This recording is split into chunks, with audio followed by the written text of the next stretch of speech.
Welcome to My Hometown, the program that explores clubs, organizations, businesses, and issues across Nassau and Suffolk counties and sheds light on the different towns that are making a difference. A great day to you, and welcome to another edition of My Hometown.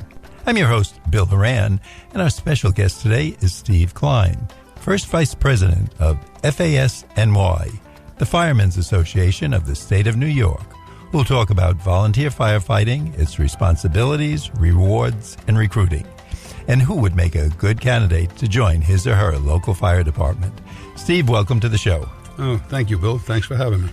Steve, take us behind the scenes a little bit and tell us what it's like being a volunteer firefighter. Well, it's a very rewarding experience belonging to a volunteer fire department. There are a tremendous amount of fantastic people who give of themselves to make sure that their neighbors are safe from not only fire but natural disasters and many other items have come across that put them in jeopardy, auto accidents and the like. We like to know that you guys are there in case of a fire, don't we? Yeah, I would think so. And recently the FASNY completed their annual Recruit New York campaign. Can you tell us what that is and what that's about? Sure. FASNY a few years ago noted that there was a decline in the number of people volunteering in the fire service throughout the state. And we started this Recruit New York campaign, which is a unified open house. This year there were over 500 fire departments in the state that took part in it. And what they do is they open their doors to the public and give them a little look behind the scenes to see the equipment and what people do in the volunteer fire service. Now, you yourself are a volunteer fireman, right? Yes, I am. Now, how did you get into that? Did someone take you there one day, or they just say, sign there, son? Actually, I came about in a different way.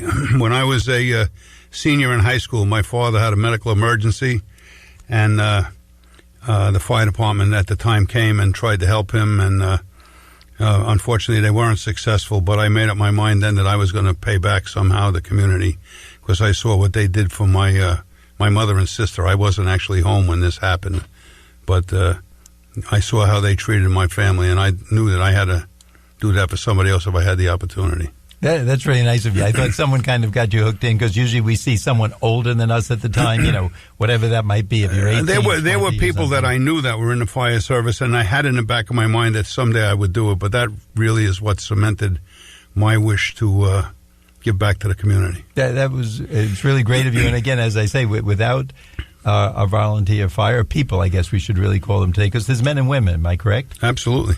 And, without them, we have a problem. It's just going to be our problem. We better have a good long hose and an extinguisher someplace. It's also quite a savings to the taxpayers. I know here on Long Island, taxes are a big issue. The volunteer fire service in the state of New York saves the taxpayers over $3.2 billion, with a B, dollars a year. So let's say that again, because we always like to hear numbers. Just having those volunteers that we see, all you guys in the town parade, you save us over $3.2 billion in taxes. That's correct. I have a couple of statistics here, if you don't mind. I'll just read them. Excuse me. In New York State, there are 1,795 municipal fire departments, and 89% are volunteer. Volunteer firefighters, as I say, save the taxpayers $3.2 billion annually in salaries and benefits alone. And according to the New York State Office of Fire Prevention and Control, there are 96,063 volunteer firefighters and 18,500 career firefighters. Wow. In the state. Now, what sort of requirements are there for becoming a volunteer fire person that we should know about? That's a hard question to answer. Basically, each fire department has their own requirements. I can tell you from experience in my fire department, if you're interested in joining, you would go to either the headquarters firehouse. In my case, the headquarters firehouse has a paid dispatcher on duty, and he would take your information and relay it to the company in the town that's closest to your house. And that's where you would probably go, at least to start. You would be interviewed by the officers in that company. You'd be asked to come down for a couple of work nights and meet the people in the firehouse to make sure you're really interested, see what's going on. And eventually, after a month or two, you'd be given an application to join, and the application would take its usual process. You would begin in the firehouse. In my case, in the fire department, you really aren't allowed to do too much until you receive some training, which, unfortunately, as important as it is one of the big drawbacks because there is so much required training today. But that's, I'm sure what firemen and fire people, when I say firemen... Firefighters is the key word. That's wonderful training. I mean, that's skills that all of us really would benefit by knowing. There are a few things that firefighters are trained to do that the general public wouldn't necessarily do in their day-to-day life, but it can become a very rewarding experience. We have people involved in the emergency medical services that take hundreds of hours of training to become a paramedic, but what they do in the field is remarkable.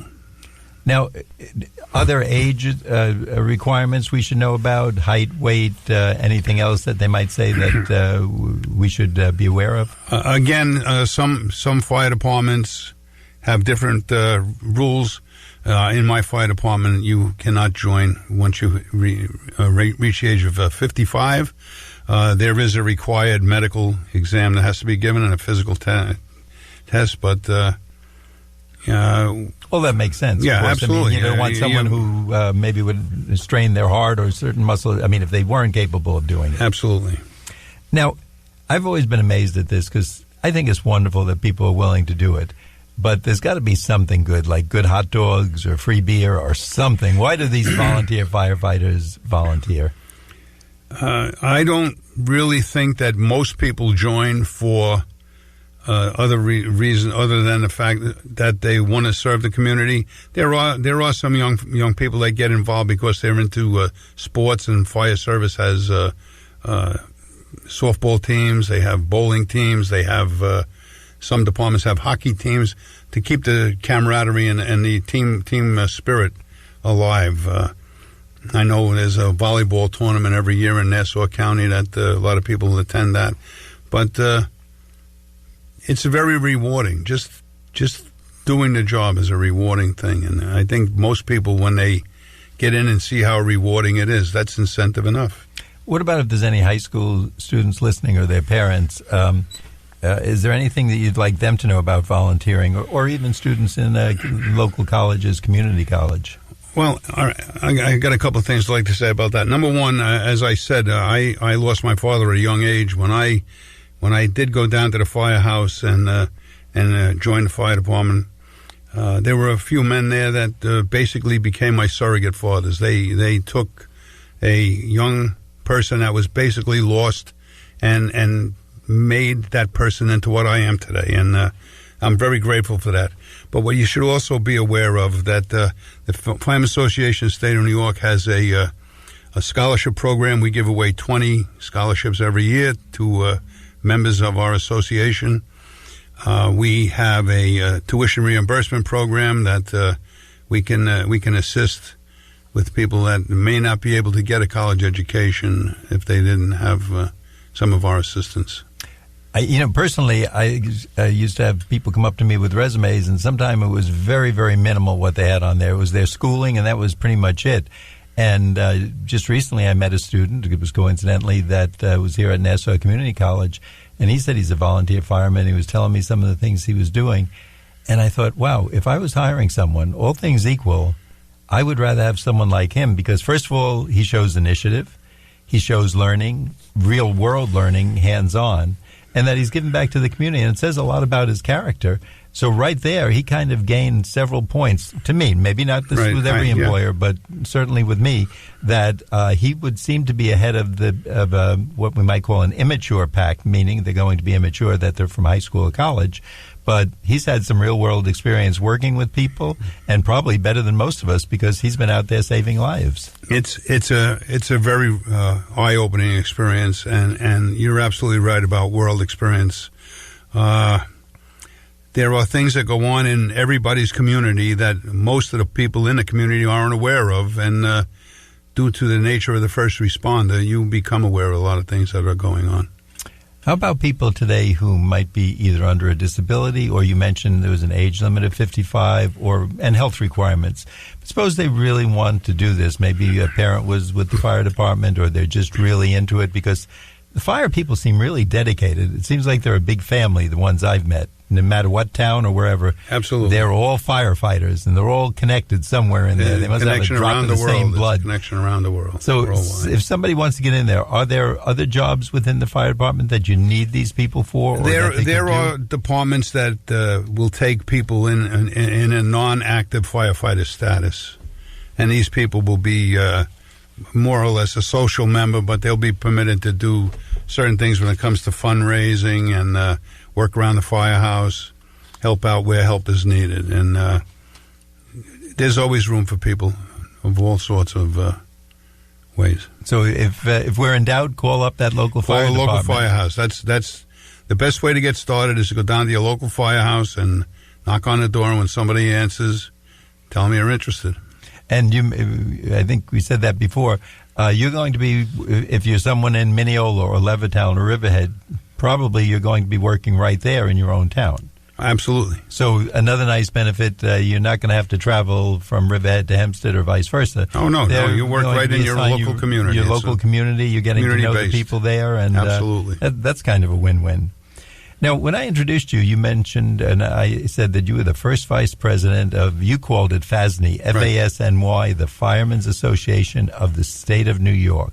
Correct. What is that other than a nice title? Firemen's Association of the State of New York was founded in 1872, and it's made up of members from across the state.